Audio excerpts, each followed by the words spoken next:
各位客官大家好，欢迎收看今天的节目。今天是11月11日光棍节，首先向各位观众，无论你是单身还是情侣，都节日快乐。当然今天还是一个剁手买的节日，大家还是理性消费为好啊。今天我们详谈世界观的节目依旧要和大家共同来跟进美国总统大选的事情。就在这几天，我们的跟进报道当中，和一些媒体记者同行聊天的时候，就发现大家都有一个感受，是此次美国总统大选的剧情堪比美剧，甚至比纸牌屋的剧情还要精彩。就到今天为止，大选的剧情还依然在连载当中。虽然现在拜登已经宣布胜选了，但是他的对手现任总统特朗普却还没有承认败选。他一直在指责这一次选举当中存在巨大的舞弊行为，还连发了许多推特，认定这是一场被偷了的选举。他将会采取法律武器来进行选举诉讼。最近这段时间的剧情呢，就是特朗普打官司。就在今天，特朗普的得力助手美国国务卿在记者会上被问到是否会权力和平转移的问题上，他说道，权力会和平转移至特朗普的第2任期。此番言论引发了美国民主党的强烈不满。我们先看一看蓬佩奥在记者会上是怎么说的。Will be a smooth transition to a second Trump administration. All right, we're ready. The world is watching what's taking place here. We're going to count all the votes. When the process is complete, there'll be electors selected. There's a process. The Constitution lays it out pretty clearly. I'm getting calls from all across the world. These people are watching our election. They understand that we have a legal process. They understand that this takes time. Right? It took us 37 plus days in an election back in 2000. Conducted a successful transition then. I'm very confident that we will count. 那么蓬佩奥的这个言论一发布出来之后，美国总统特朗普就立刻在推特上面转发，并称赞道，这就是蓬佩奥先生在西点军校学习期间始终第一名的理由。这个真是好一顿商业互吹和互捧臭脚的剧情。然而在民主党籍众议院外交事务委员会主席艾洛特·恩格尔 （Aylot Enger） 则指责蓬佩奥的言论是对本次选举的合法性进行毫无根据的危险攻击。那么问题来了，战线拉得如此长的特朗普，在竞选法律诉讼案件当中是否会得到美国法律的支持？换句话说，他谋求连任的打官司之路是否会赢？我们需要专业人士来分析。我们立刻连线前纽约市市长法律顾问，现任 GLG 伯格众和律师事务所的伯格律师 James Berger。Okay, Mr. James Berger, welcome to our line.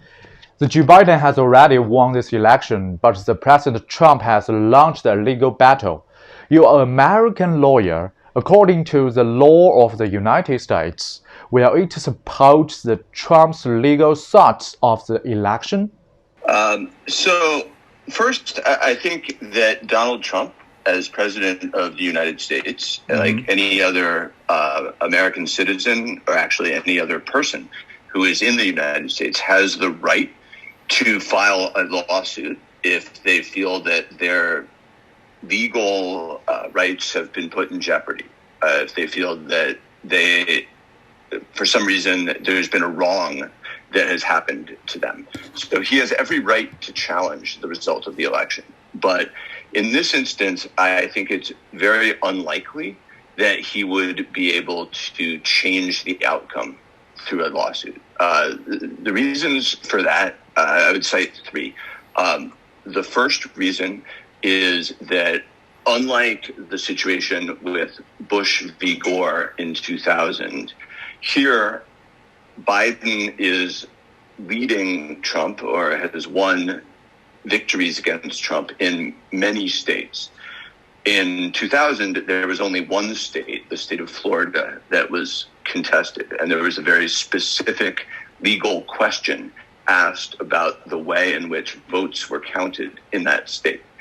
This time, I don't think that Trump has the same type of legal argument available that Bush, for example, had in the year 2000. The second reason is we already have seen that Trump has filed a number of lawsuits and has lost them.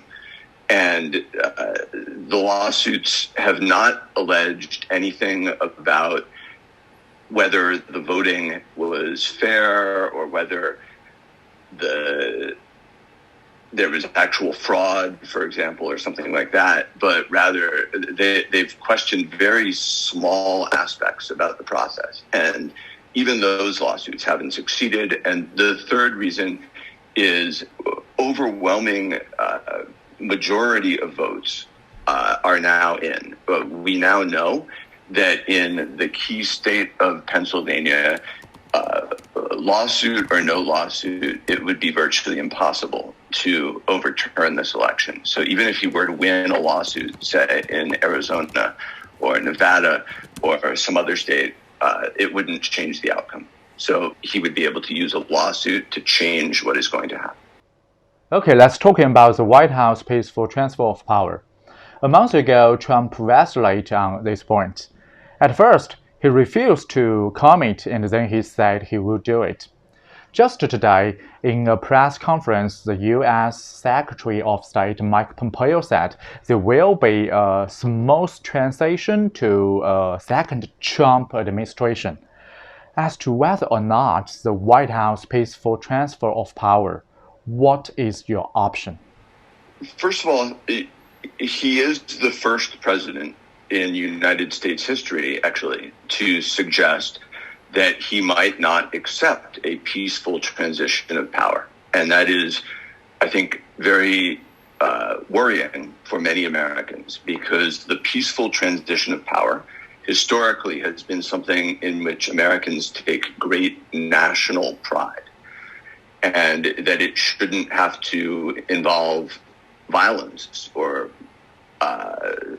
something other than an election in order to change it. So it's the White House, which is not the house that belongs to one person. It's the house that belongs to all Americans. The United States government, if it were to come to this, has substantial resources to remove somebody who is trespassing in the White House, which is what Donald Trump would be doing if he refuses to leave. But I don't think that's what's going to happen. I actually think that already today there are people who are very close to the president and who are, including, for that matter, from some press reports, his wife and his son-in-law, who have told him that it is time to accept that he's lost the election. My hope and belief is that he will do the right thing and will step down, and that there will be a peaceful transition of power. Okay, in this election, at least 74 million people chose Biden, making him become the most votes in the history of U.S. president election. But the least 70 million people chose Trump. According to the analysis, this is a true reflection of the United States. That is a divided United States. How do you view this point? So as an American citizen, my opinion about the election is actually a very positive time for our country. And I know many people might disagree with my statement there, but I'll explain. What we just saw happen in America is a country that has fundamental disagreements, and yet people express those disagreements. We now know which side won, and I believe there's nothing that is wrong with a country in which people disagree. In fact, I think it's one of the things that really makes America great, is that we are a country where people can freely debate ideas, can freely express our opinions. That's part of being American. It's part of what our Constitution embodies. I think there is fear, however, that because right now there are 70 million people who voted for Donald Trump, and they obviously didn't get what they want, that there will be confusion or discord that might even result in violence or something like that in a worst case scenario, or might prevent President Biden from actually creating change, which is certainly something this country needs. But throughout its history, America has always been tackling difficult questions. And those are important questions, and they're never going to be answered in any single election, including this one. But again, my belief is that we will emerge as a stronger country and that the outcome will be better, not just for America, but for all of us who are citizens of the world. Okay, let's show a poll to you. It's from the British. The name is YouGov. It showed us if you had to choose between Biden and Trump, which one you will choose. The most people chose Biden. Mr. Donald Trump is not popular. As an American, how do you comment on Trump's 4 years? I would say that Donald Trump was elected because there were many Americans, and there still are many Americans, who believe that the government in the United States is not working correctly. And they have a lot of frustrations. And they believed that Donald Trump was somebody who was very different and would be able to solve their problems. I personally do not share that. And I think that, in particular, one of the reasons why I'm pleased with the outcome of this election is because of what we've seen happen with regard to COVID-19 in the United States, which I think demonstrates that when a president like President Trump ignores science, that real people, people's mothers and fathers, daughters and sons, brothers and sisters, end up getting hurt. So that, I think, is a really bad outcome of the Trump presidency. That doesn't mean that the people who voted for him are bad people. It just means America right now needs a return to science, that America right now needs a return to truth, and that America right now needs a new type of value system in the White House. Okay, let's talk about the China and U.S. relations. Under the administration of the President Trump, China-U.S. relations has faced great challenges. As a legal personnel who has been engaged in China and U.S. exchange for many years, and once worked in the U.S. government agency, how would you evaluate the future China-U.S. relations under the President Biden?